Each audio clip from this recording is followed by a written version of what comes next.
சம்பந்தப்பட்ட விஷயம், இதெல்லாம் அவர்களுக்கு படிப்படியாக தீரும். இதுல என்ன ஒரு பெரிய பியூட்டின்னா, 9ஆம் இடத்திலிருந்து சனி பகவான் 3ஆம் பார்வையாக லாபஸ்தானத்தை பார்ப்பார். அப்போ அந்த லாபம்ங்கிறது இனிமே தான் அவர்களுக்கு படிப்படியாகவே வரும் அப்படிங்கிற அளவுக்கு. இதுல இன்னொரு விஷயம், சனி பகவான் 6ஆம் இடத்தை பார்க்கும் பொழுது அந்த கடன் அப்படிங்கிறது குறையும். ஒரு பக்கம் லாபம் கொஞ்சம் குறைஞ்சாலும் இன்னொரு பக்கம் வெகுவாக இவர்களுக்கு அந்த கடன் அப்படிங்கிறது குறையும். ஒரு பெரிய வெற்றியை, ஒரு பாக்கியத்தை, ஒரு சமாதானத்தை எதிர்பார்த்து காத்திருக்கிறார்கள் கடகராசிக்காரர்கள்.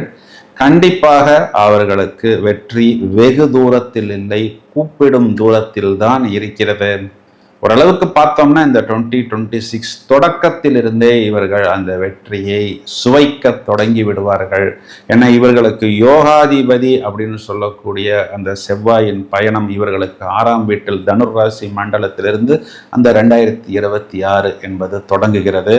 இந்த வக்ர நிவர்த்தி அப்படிங்கிறது முதல் தரமான ராஜயோகத்தை கண்டிப்பாக கடகராசிக்கு கொடுப்பதற்கு தயாராக இருக்கிறது. இதற்கு பிரதானமான பரிகாரம் அப்படின்னு எதுவும் தேவையில்லை.